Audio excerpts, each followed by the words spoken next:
Good morning. Finally, we're gonna wrap up the ethics in Greek philosophy, and the last part is the Epicurus. I didn't touch the Epicurus or Epicurean last week a little bit, but I want to just finish this and the rest of it in maybe in 10 minutes, and we're gonna just move on to the Christ, the reality, and you know what Christians are supposed to think and do. Okay, this is Epicurus and peace of mind. As I mentioned last week, Epicurean or Epicurus group, they are not only focusing on the pleasure, but their pleasure is kind of way deeper than what we normally think. Because we usually think the Epicurus or Epicurean were thinking that they are pursuing only pleasure, like physical pleasure or something like that. But that is a totally misunderstanding, because think about this. There is one group of philosophy, and if they were focusing on only pleasure, how that group can be a part of philosophy. So we're gonna just touch, not deeply, but we're gonna just touch the basic things about Epicureans. That's about the peace of mind, actually. It's not about physical pleasure or joy. So that is for peace of mind. Epicurus was born 341 and died 270 BC.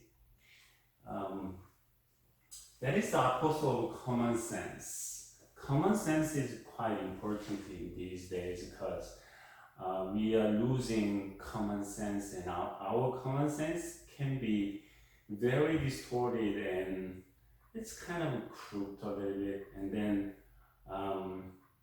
we are losing lots of common sense. Recently in Korea, there is a church, and the pastor, I don't know what kind of church and pastor he is, because he just pushed the people to train in his way, not Jesus' way, not Christian way, not biblical way, but his way. So he pushed the people to train, to get training. So part of the training is just he just pushed some people, the leaders group, to eat their waste. The waste, eat their own waste. What is that? Why we need that for training? Why we need that kind of terrible thing for growing up as Christ? It's not acceptable. It's not common sense. But people just follow the pastor, and then once they join to the training course, they used to eat their waste. What is that? It's way below than common sense, and it's not biblical thinking. So common sense is common sense.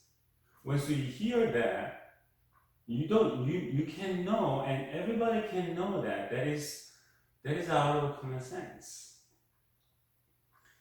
Well, Jesus didn't eat. I'm pretty sure Jesus didn't eat his waste at all, right?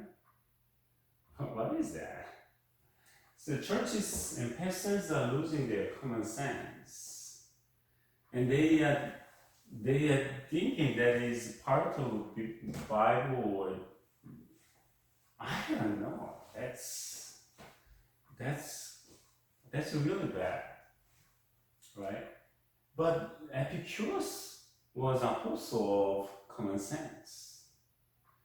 So on the basis of it, he was pursuing the peace of mind. Okay. So all knowledge arises from our sense. That is a kind of differently what Socrates and Plato said, because especially Plato said, you know, I did mention that last week and or 2 weeks ago. Plato was pursuing idea world. That's where the good stays. So, but we can get knowledge and kind of ultimate goodness from ideal world. Okay, ideal world. But Epicurus thinks all knowledges and all good stuff is coming from our sense. Okay. I mean, that is a little bit, more respecting human beings, because we have all kinds of sense, at least 5 senses, and then those senses is not.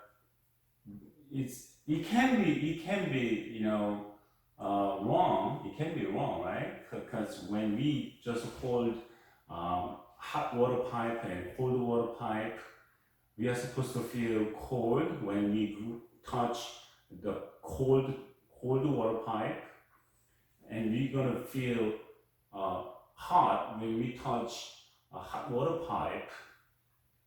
But when we touch both pipes, cold and hot, what are we gonna feel? We're gonna feel both hot, or hot and cold, or hot only, or cold only. You wanna try that? That is a very simple experiment. So when we touch actually cold and hot, we're gonna feel hot and hot. So our sense can be confused, depends on the situations, but basically we have good sense. We have wonderful sense actually, because the most advanced cameras cannot catch up with the power and ability and functions what our eyes have. Okay. So senses are quite important for Epicurus, and that's the foundation we can decide,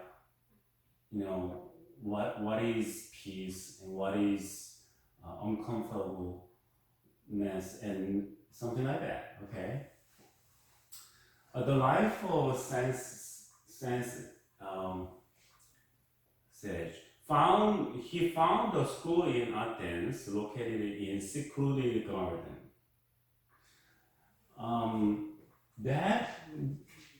So in Athens, he just found that school. He found that school. Well, Aristotle and especially Plato and Socrates, even they formed their own school, whether they had their own name on it or not, but they had their own schools. But Epicurus found a school in a secluded garden. That means he wanted to focus on the senses we have. So because when we have too many sounds, different sounds from all over the places, and touchings, or we can, our eyes and ears and tongues can be mixed with all kinds of things in when we live in the middle of the city or something. Even though Athens must be way less crowded than LA or New York or some other places, but we can guess that he wanted to focus on the senses we have. That's why he just found his school in the secluded garden. That's, well, if he wanted to make money, he wanted to found his school in the middle of the Athens, but that's why. So that means how much he focused on our senses. And foundation viewpoint from Democritus and Aristippus developed an ethic that espouses the serenity of peace of mind or peace of mind. So,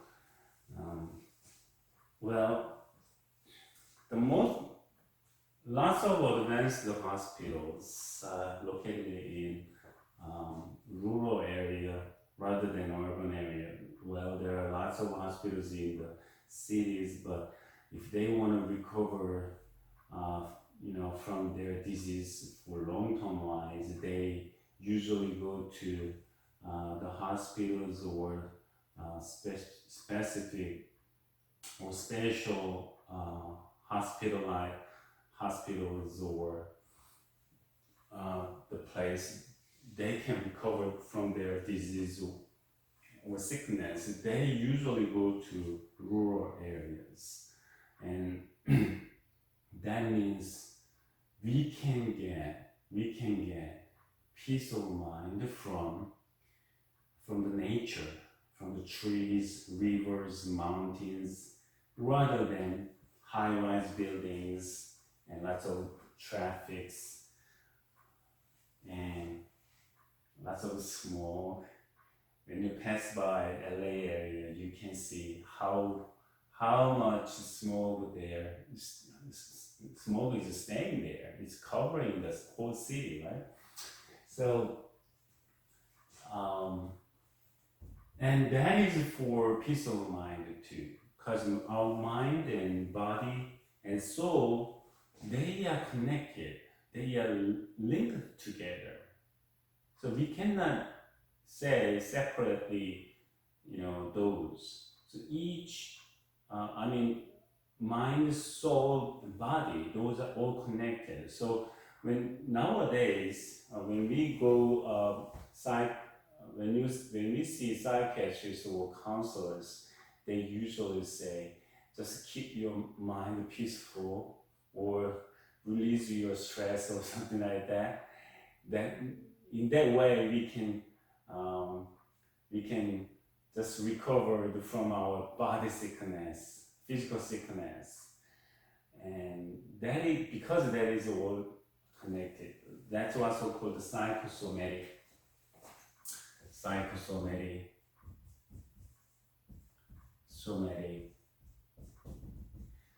Soma means body. Okay, that's our mind. Let's say mind. So that's psychosomatic problems we have.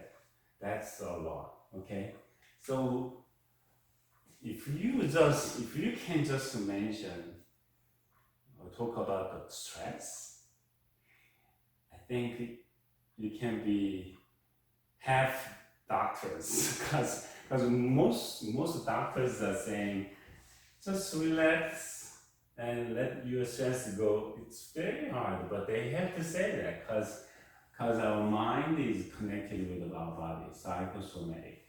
Well, and then nowadays people are adding on top of it that's social. It's socio-psychosomatic problems. Because our body can get problem when we have a social problem. When we have a mind problem, we can get sick. For example, we can get a stomach ache when our friends buy luxury cars and luxury house, or when they got promoted. We can compare, ourselves and with others, our friends, and then that's a social problem, right? And then we can get a stomach ache, right? No one can deny that because we can get stomach problem because we eat something wrong. Then that can affect to our mind. When you have stomach ache, can you be peaceful in your mind? No, not at all, right? When you are in hospitalized, you're gonna get hospital depression, right?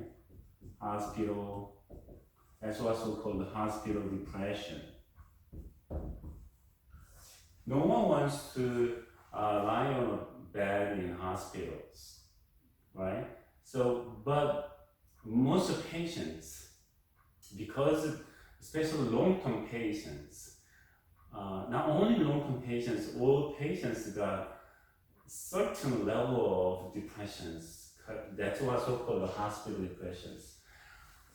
Because you are sick, you feel bad, right?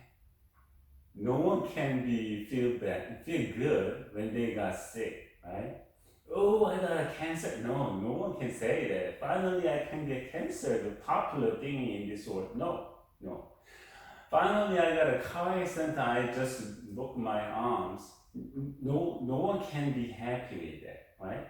So once you got in hospital or hospitalized, you're gonna get hospital depression, and that can be happened when you got in the seniors got in kind of nursing homes, because actually most of them were waiting for their the kind of until they die. Okay, that's the semi-tomb, so called. Okay, so somatic is related with our mind, but at the same time, when we have a bad relationship with our families and friends and co-workers, we're gonna get sick. We're gonna get depressed a lot, and we can get kind of physical problems too, right? Digestive problems, or we can have headaches. We can have backaches because we are under big stresses. We can get backache too, because those are related. Because our body can get stiff. When we relax, when we peaceful, our body can be more flexible. Because when you got stressed, for example, when you see robberies or thieves or bad people or gangsters in front of you, your body gonna get stiff. Okay, sometimes you cannot walk away or run away from there because your body got stressed and your body got stiff, way stiffer than the normal situations. So nowadays, lots of doctors are saying socio-psychosomatic problems, okay? Those are all connected. So, Epicurus was focusing on peace of mind so he can get peace, physical peace and social peace and soul, spiritual peace too. Okay. So sometimes lots of people are recommending people that to have kind of a quiet place in your home. least one little small space that is open, whether that is opened or not. You want to have a small space so you can focus on yourself, and you can think, you can write, you can play, or you can sing, you can do what you like most. A friend of mine is living in near Philadelphia, and she actually she draws pictures and like oil painting or water painting. You know what? She couldn't find any other place to set up her drawing place. She just set up a little tiny like little tiny place to draw, okay, to paint. Right beside, actually that is in the kitchen area, but that is close to the windows. So she cooks there. She takes care of our kids, her kids, not our kids, but her kids. But at the same time, once she finishes her, regular work, and then she just put her easel, and then she paints over there, facing toward the windows or outside, which has lots of big trees there, or something like that. That is very important for serenity, and then she can have, just release her stresses, lots of stresses from many other things or people, which is great. I stayed a week in Vancouver, Canada, because it happened kind of something funny. Because I and my wife stopped by a Blockbuster. There was Blockbusters, guys. We don't have Blockbusters anymore because we have Netflix or internet. But at the time, like 20 years ago, there are lots of Blockbusters in all towns, right?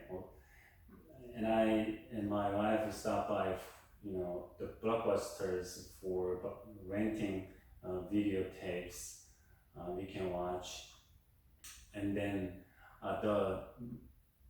the staff, the guys just was so nice, and we did talk this and that, and finally I just told him that we are looking for a room we can we can stay for a week, and he just happily gave his his room for me. So, but that house was huge. I don't know how many rooms they have. I think more than 5. That's a big house, and it has a basement, half a basement, and we could stay in the room for a week. The half a basement is kind of a family room. It's huge family room. It has all kinds of audio systems and TV systems, video systems. But the one thing impressed was they have special sunroom for prayer and worshiping together. Because they were Catholics, and they put the statue of Mary and cross and Bibles. They didn't put all kinds of things in there, but only Mary's statue and cross and Bible, which was very impressive and very peaceful. That is the best place I ever seen in houses.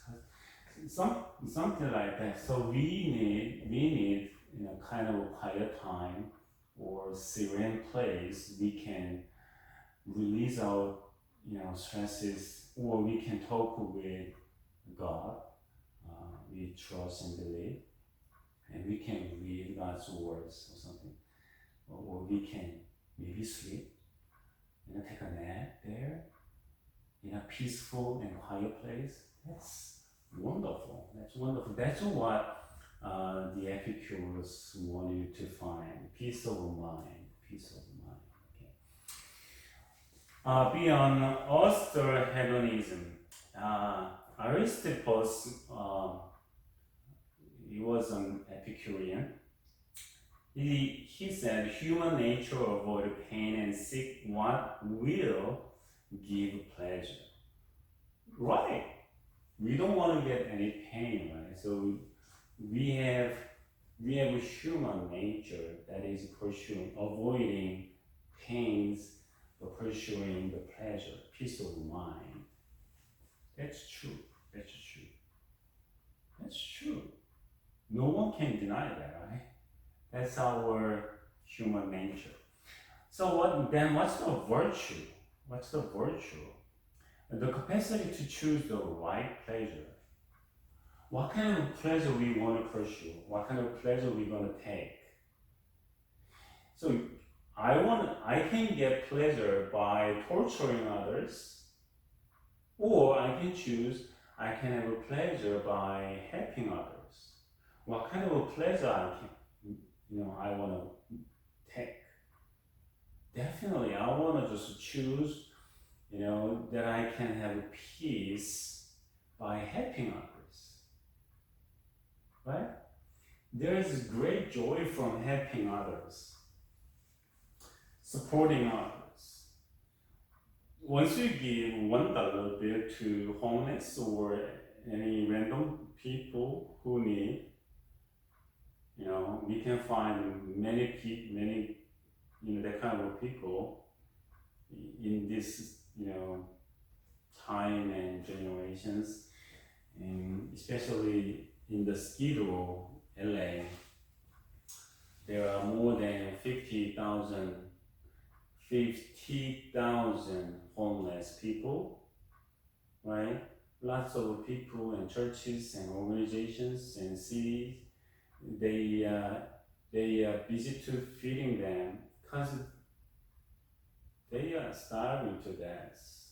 Because there are lots of problems. So the city built shelters in many places, but that is quite short for 50,000 homeless people. But once you help others, you're gonna feel great joy from them.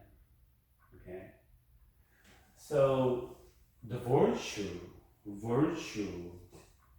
we are pursuing pleasure rather than pain, or what kind of a pleasure we can take. Sometimes we can take a pain for getting greater pleasure also, because police officers and firefighters and soldiers, they are sacrificing their lives for helping others. It can be painful, right? But they are having great pleasures from helping others, even though they can get pains and fears and dangers. So that's the virtue. What kind of a pleasure we want to take? That's the crucial thing for Epicurus. See, that is quite different with what normal people are thinking about Epicureans. So focus on mental life. Well, some people are focusing on physical life so that they can peace of mind, by work. They can get peace of mind by working, by sweating. Yeah. But, he was focusing on the mental life. So his pleasure is satisfaction from the appetites. Appetites, and I mean, that's our lips, right? It's appetite. It's, well, as I mentioned, the crazy pastor just pushes some church leaders to eat their waste, but no one can say they were happy to eat their waste. That's terrible, right? Smelly. Oh man, jeez. I hate those kind of pastors in churches. And I hate those people who are following that kind of crazy things without thinking and without claiming anything to that kind of wrong teachings and trainings.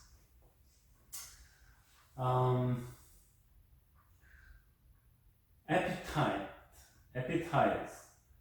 Do you think that is wrong? I think that is right. We want to eat something great, right? Something good, something sweet, something kind of soft. I always told that when we were fetus in our mother's womb, what is the first part to, you know, what's the first part developed in mother's womb? That's our teeth and mouths and lips, which means we have to eat. Yes, we have to eat, and we eat and we feel great joy by eating something, right? Well, so eating is great joy. That's great joy. So there are lots of restaurants and you know, some restaurant ranking magazines like Michelin Guide, even though they cook and they just take advantage from restaurants who which wanted to have top ranking on the Michelin Guide or something for the 1 star or 2 stars. Well, some restaurants they contact with Michelin Guide. That's behind the story, but Michelin Guide wanted to take money for giving them 1 star or 2 stars, or putting their restaurant names on the list or on their Michelin Guide book. That's crazy. That's making money, right? And making money is great, but that is not right. Right? It's very opinionated.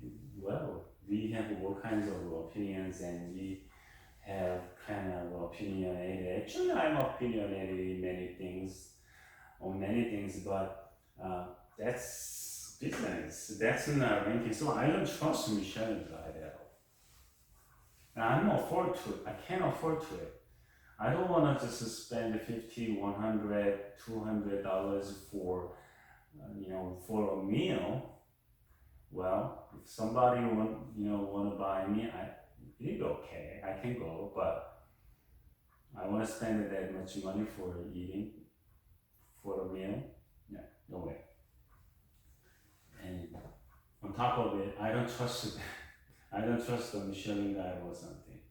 I trust people's opinions, like Yelps or Google's or something like that. Even though they got paid for posting their opinions or views or clicking views or something. But anyway, that is kind of wrong thing. But appetite, that is not bad. That is actually natural. Okay. duration of the happiness is more important than the intensity of the happiness. That's wonderful. So you're gonna get $1,000 at once, or you're gonna get $100 for 10 months. Well, it depends on your situations. We can be more happy for 1,000 lump sum gift for a day, for a month, but actually the duration of the happiness is more important than the intensity. So this is a very popular truth actually. If you have wife or girlfriend or boyfriend or husband or kids, you're gonna just give to them just 100 roses one day, or one rose for 100 days. You're gonna see right away, okay? Please compare that, and just listen from your girlfriends or boyfriends, husbands and wives, and think about it.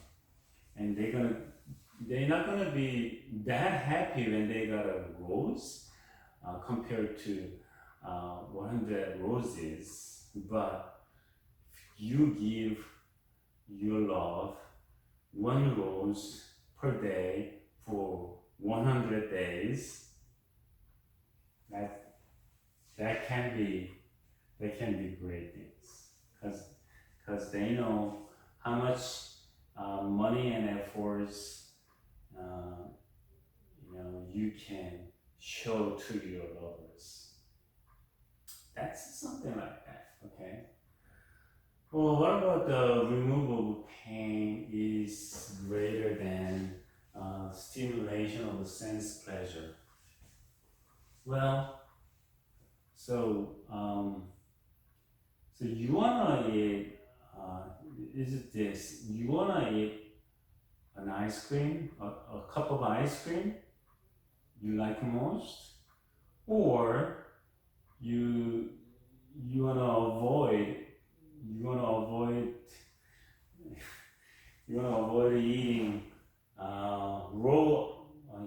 raw onion, for example, one whole onion. That's gonna be very very hot, right? And you're gonna just you're gonna cry actually. I don't think I can eat one whole onion, the raw one. I don't think I can do it. But what do you wanna pick? What do you wanna choose? You wanna eat a soft ice cream, or you wanna avoid eating an onion, okay? Which one you wanna choose? For me, I don't care about the ice cream. But I don't wanna eat the onion, okay? I don't wanna eat onion, okay? So that is, I mean, you eat an ice cream and you eat onion, or you don't eat ice cream, you don't eat onion. I'd rather I don't eat any of them, okay? Rather than eating ice cream and onion at the same time or something like that. So we want to avoid our pain rather than getting pleasures. So that is natural, okay? So avoiding pain is important in Epicureans for peace of mind. So what about the radical materialism? Democritus is one of the Epicureans. The universe consisted of uncreated, indestructible bits of matter, or matter, like atoms. Even the gods, so they neither reward nor punish humans. We don't need to afraid of God. That is kind of radical because for avoiding the pains and unhappiness, democratic universe consisted of uncreated, indestructible bits of matter. But what about the Epicurus? True knowledge of the world can dispel our human fears. So we can have lots of fears, but if you know it, you're gonna have less fear than if you don't know about it. Okay. Well, dogs are barking on strangers. Yeah. Same thing. So when we see strangers, we have more fear than we face kind of wrong or bad people or gangsters against us. So strangers, because we don't know them, we have more fear. But gangsters, we know that they are gangsters. We have a fear too, right? I have a fear to gangsters because they have guns or knives, but I can have more fear if I don't know the person, because I don't know what the person gonna do to me, right? Something like that. We have fear about coronavirus nowadays, and our country, USA, has more than 1 million people who got coronavirus already. But until we don't know about the coronavirus exactly, we had more fear. Okay, but now we know pretty much about the coronavirus. So because we know it, we are wearing masks on the streets or in the markets. Because we know if we wear masks, we're gonna just reduce huge amount of chances to get coronavirus. So the more you know about something, the less you're gonna get fears. Okay? So knowing something right can be way better to you to reduce your fear. So when you drive first, you have lots of fear because you don't know what's going on the streets, and you don't know what's going on in your cars. Recently, actually last week, this week, I just replaced the water pump because I didn't know what kind of a big noise in my engine, in the car engine room. So I just wonder, because I replaced the water pump, I think 3 or 4 years ago, there is kind of a very low chance to see the water pump got, shot. The bearing got shot usually, and it makes the pulley wiggle, and that produces lots of noise, metal clicking or metal noise, something like that. So I didn't know, but that is actually gradually,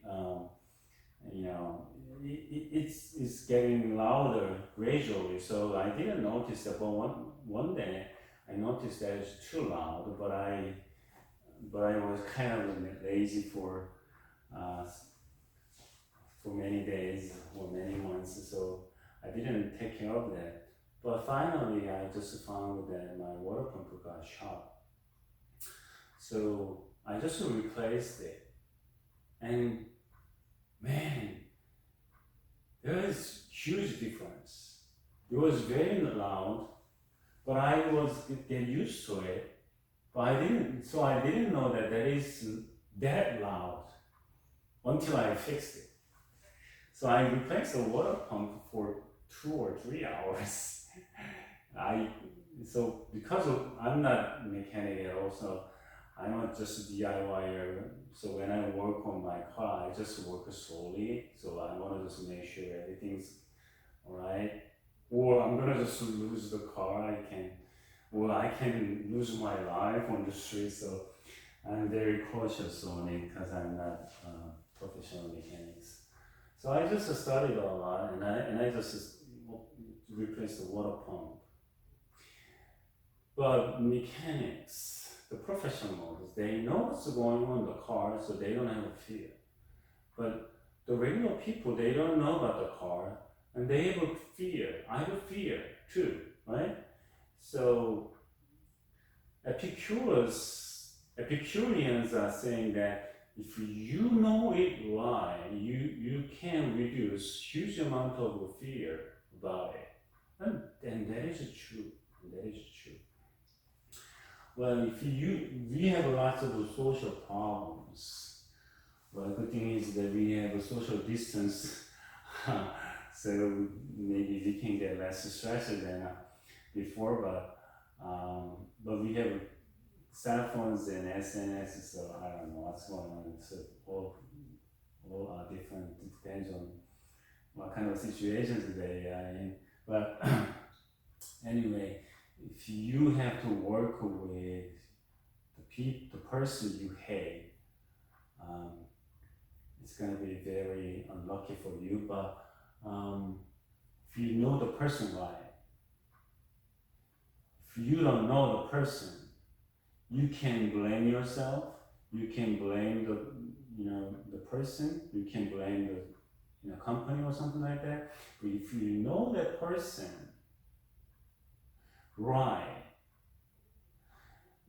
and if you understand the person is so bad, doing so bad, and spreading dirty words on you and other people, and then you can understand what kind of person he or she is, and then the more you understand the person, you can take it. Oh, okay. Well, you listen to the person in this year, and you're gonna lose. You let it go.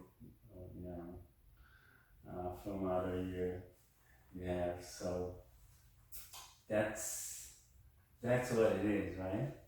That's what it is. So you have to know it right.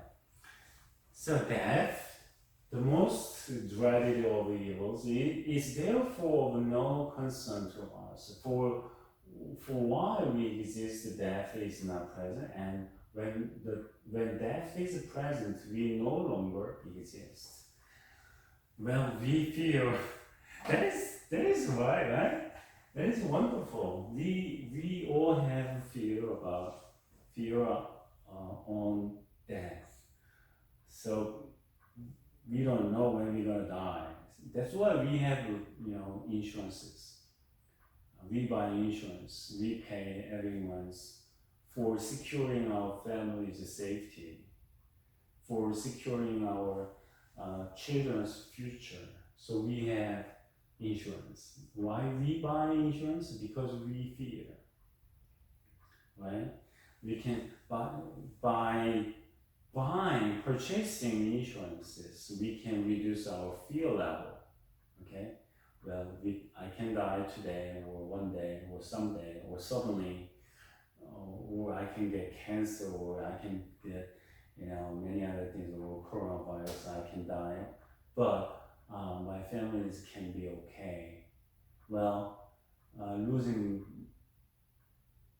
me can be big damage and big loss for my families, but they can at least they can secure their finances, and then something like that. So we are buying insurance, and we fear that. So we buy what is that? Living trust, and we write wills, and I think old people gonna cry when they write their wills. Uh, so we feel that. We feel that. That's the most dreaded of it, right? So that's whenever we think about our deaths, we're gonna be very emotional, right? But Epicureans, excuse me, especially Democritus, are saying that, well, death is most fearful thing, but while we are living in this world, we are not died yet, so we don't have to worry about our death. It's not come yet, but when it comes and then we die, we don't need this. We don't feel anything. So, well, that is quite a different story when you think about your families and your lovers. But for myself, when I'm living right now, right? I'm living and I'm moving and I'm breathing and I'm thinking. So I'm existing. I'm okay right now. But and then when I die, I don't feel and think anything. So it'll be okay for me. Okay? It's okay for me. It's gonna be better for our families, but it's gonna be okay for me. Right? Then because we understand this, then we can have a peace of mind. Okay, I'm gonna just do my best as long as I live. Right? Right? Lots of people are worried about our future, and we got worried about what we're gonna do and how we're gonna live and how we're gonna survive financially. How can we buy our food and something like that. Well, we have to get ready for it. Okay, we can get ready for it, but at the same time, we don't have to focus on too much focus on our death, because we don't know when it comes. Okay, because we don't know when it comes, we got under big stress. Because we got more stress when something happens suddenly. Okay. Anyway, that is a great point. We can have peace of mind. Right. That is all about the Greek philosophy, ethics in Greek philosophy, and then we're gonna move on the Christ, reality, and good. Christ, reality, and good, or Christians. The concept of reality. How can I be good? Good is this. It's not only about the Plato's good, but in general, good, or sun in Korean, or Chinese cases. I don't know how to pronounce that in Chinese, but that is sun in Korean. The pronunciation. We call this sun or good. Okay. The reality is this. We can think and imagine many things, but what the reality is? How can I be good? Good is good, right? Good is good. Bad is bad. But how can I be good? That's the reality. We know the 10 Commandments given by God to Moses to all Christians, not only to Israelites, but the 10 Commandments is for all Christians, I think, because those are very simple and it covers pretty much almost everything. And that is the 10 Commandments given by God. But we know those 10 Commandments are great, but how can I be good? How can I follow that? I know what is good. Helping others, worshiping God, okay? eat good food for your body, and take a good rest for your body and for the next day. But what about how can I be good? How can I be a good person? How can I do good? How can I do good? Lots of people are saying that we are not supposed to give money to homeless because they're gonna buy drugs or they're gonna buy gas, butane gas. They can inhale and go crazy, or they can buy cigarettes, or they can buy something wrong. Okay, so it's better buy food and distribute that to homeless people. Really way better to them, or buy clothes or blankets or sleeping bags or tents or something like that. Well, I don't know. They need money too, because they want to buy some gums, chewing gums, and chew and take a time. But they can buy hairpins. They can buy, food they want to eat. Not food, given by people.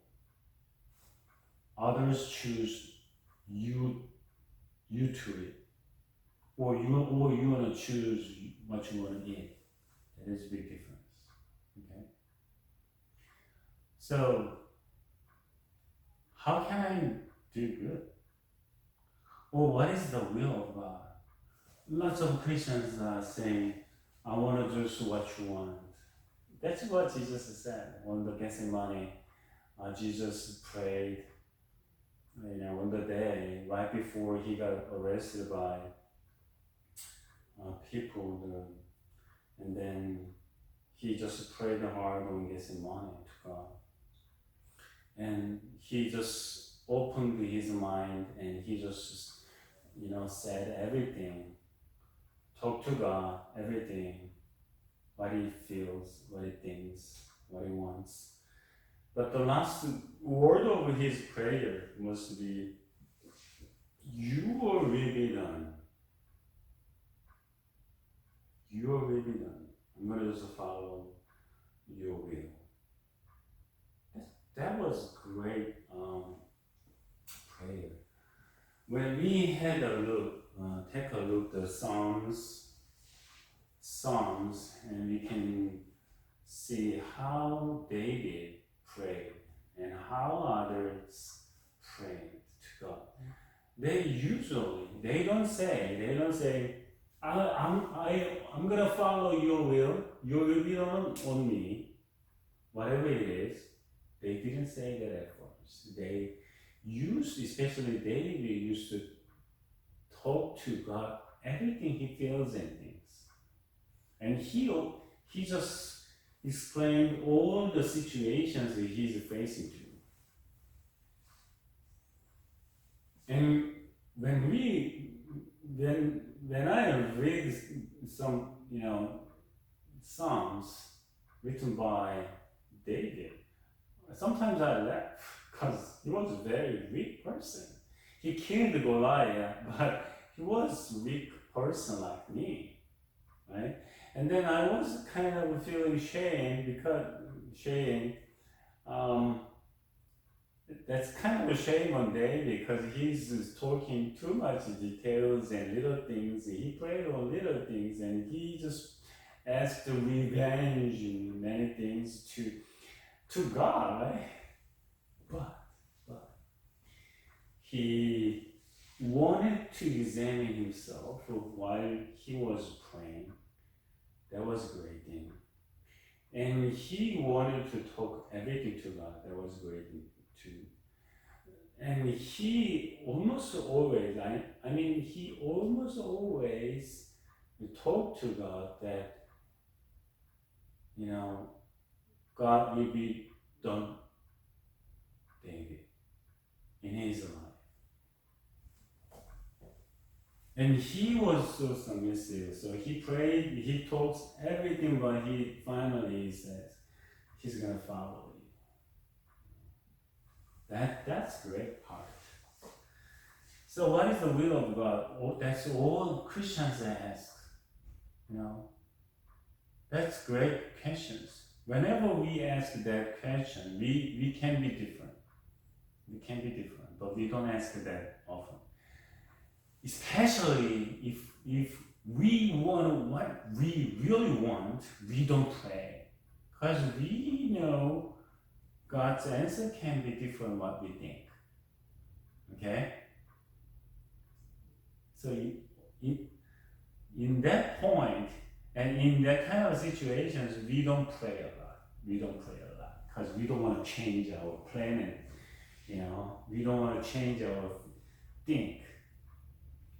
So we don't pray because we don't like God answers me something different with what we think. It's kind of something. But that's what it is. But all Christians are asking, what is God's will? What is God's will? The point of departure for Christian addicts. That's the point. What is the point of for Christian addicts? God as ultimate reality. He shows forth, manifests, and reveals Himself, God in Jesus Christ. So that's the starting point of Christian addicts. What is that? God shows everything. And God shows everything through the life of Jesus. So He's the example. Well, the example is too high, is not unreachable. Well, some of them, I can't die on the cross because I fear the nailing on my, hands and legs. Oh my goodness, I don't want to just be naked and hang on the cross for many hours. No, I'm gonna die. I'm gonna die sooner than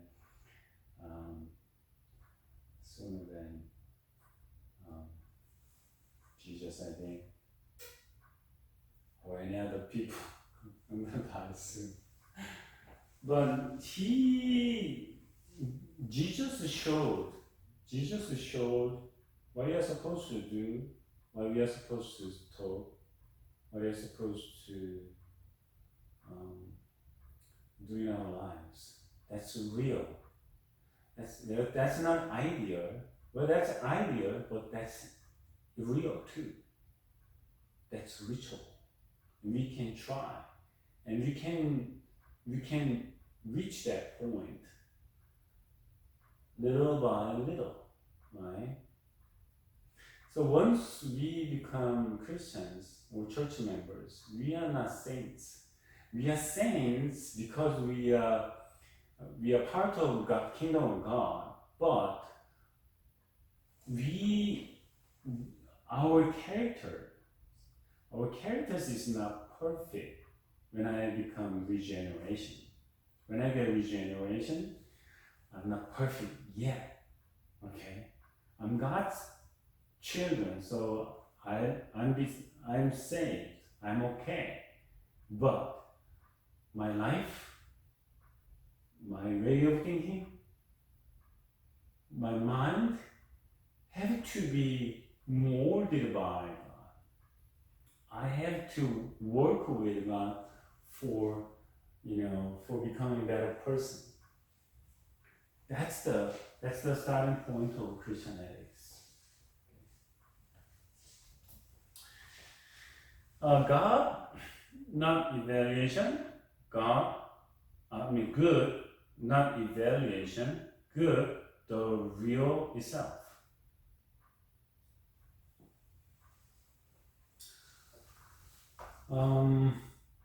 That means good, the real itself. For Plato, the good is ideal.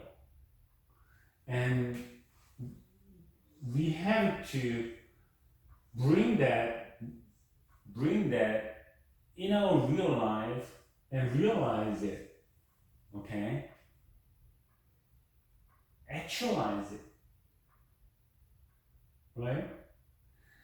But we can say this is good or this is bad, okay? But it is more real in our lives. It's not for judging. Well, we can judge this is good, this is bad, but good itself is not for evaluation, but that is our real life. I mean, the wish to be good, the longing for what is real in God. Okay? So we have to have good wish. Good wish. So you wanna be a good mechanic, good teacher, good merchant, or good staff, good worker, blue color or white color or whatever.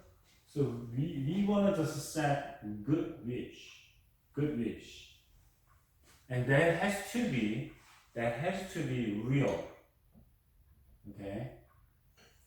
So when we said, okay, this is good, and there must be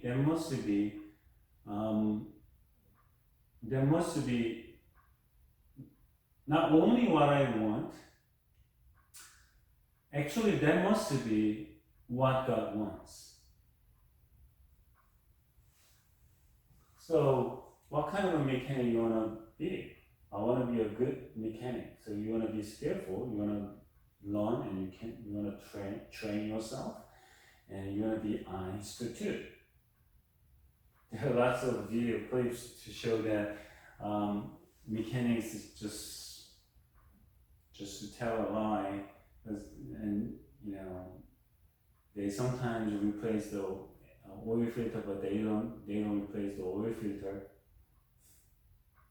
They say they changed the cabin air filter, but they didn't change it. They charge it. So what kind of mechanics do you want?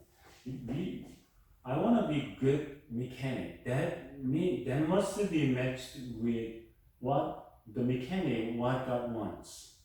God doesn't want me to be a liar, wrong mechanics, no knowledge, no skills to fix others' cars, so they can, so make them dangerous more.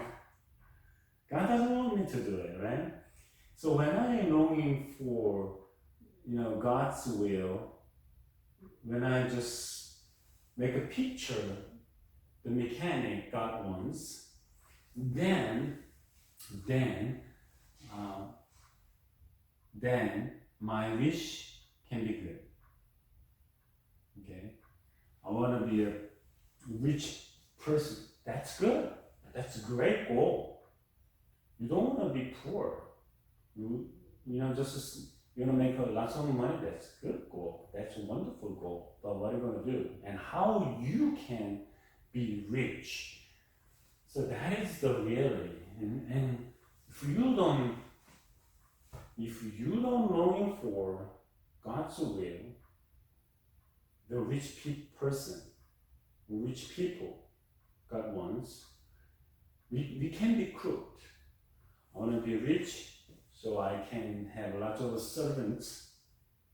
Well, I can have some servants, but I don't call them servants, but just, house managers or something like that. Kitchen, staff, kitchen staff. If I'm quite rich, I can have a kitchen staff. Why not? I can have cleaners, and I can have chauffeurs. Not only one, maybe 2, 3 for my families. What's wrong with that? Nothing wrong. What's wrong with that?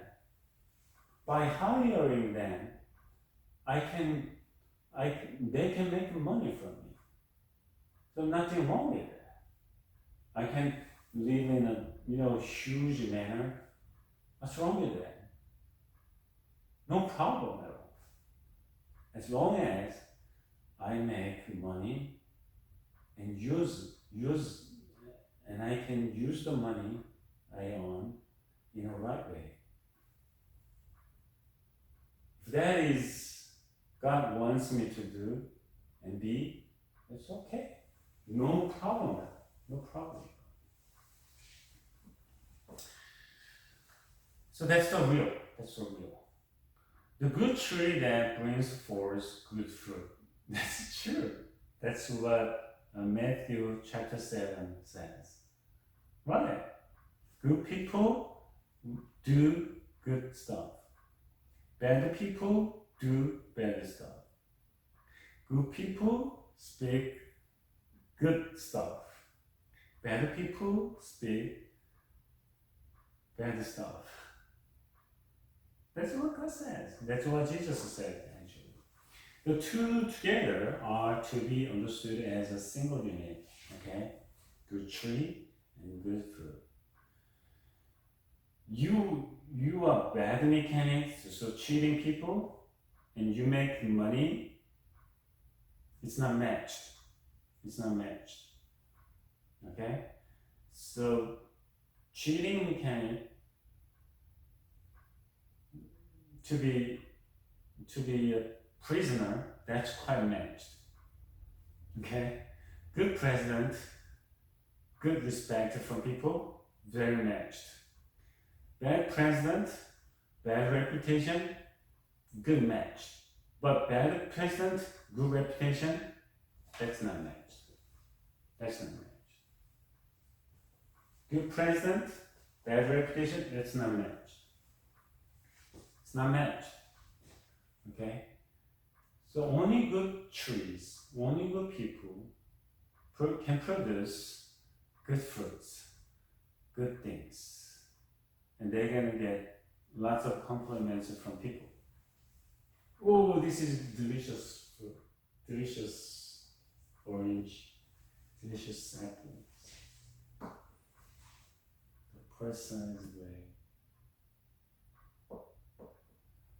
A nurse who got coronavirus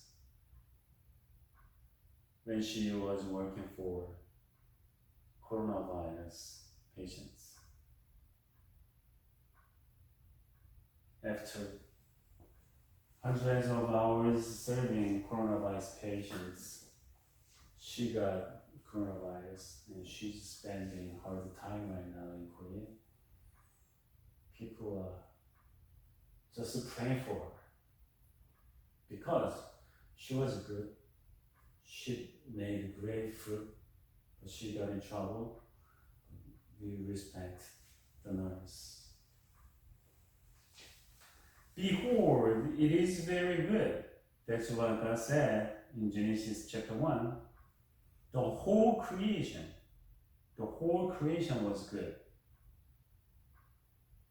Because God is good, He produced all good stuff when He created the world. And He's producing all kinds of good stuff. But people are making bad stuff because we are put, because we are sinners, because we have wrong ideas, because we are greedy, because we are selfish. Okay? And our ethics and our virtues are not good enough, so we are making something wrong a lot in our daily lives, not only on big things but small things too. It's kind of ouch. B, thinking in terms of two spheres, a conflict of two spheres: divine, holy, supernatural, Christian; worldly, profane, natural, unchristian. Okay? I mean, we can understand the divine, holy, worldly, profane. But what about the supernatural and natural? Do Christians we have to, the Christians have to be Superman, or no, that's not something like that. Supernatural means natural. Natural is already, the world is already crooked and distorted and failed. So natural is something wrong right now. So we need to be supernatural. Supernatural means we have to be saints in this world. Yeah, because our general world in this world is all failed, and lots of people are doing something wrong. So people are saying that it's natural. You are wrong. I can be wrong. You just kill people. I can kill people too. That is natural. What people are thinking. So we have to. Christians are supposed to be supernatural means. We have to live something differently. So holy means different. Okay? Holy means different. Different with what? Different with wrong. Different with bad. Okay, so those two spheres are conflicting. When I just watched the movie Mission, that happened, the background is in Southern America, South America, and two Catholic priests were serving a village, and their home country soldiers are invading that village. One priest was holding a cross and worshipped together with his followers, and one priest hold a gun fighting against the invaders with his followers. I think both are right. Nobody can say this is wrong, this is right. They just did their best. They don't blame each other. Okay? They don't blame each other. That means we can choose one of the good things, and those are okay as long as we don't choose wrong thing, wrong stuff. Okay, but those things are conflicting, invaders, keepers.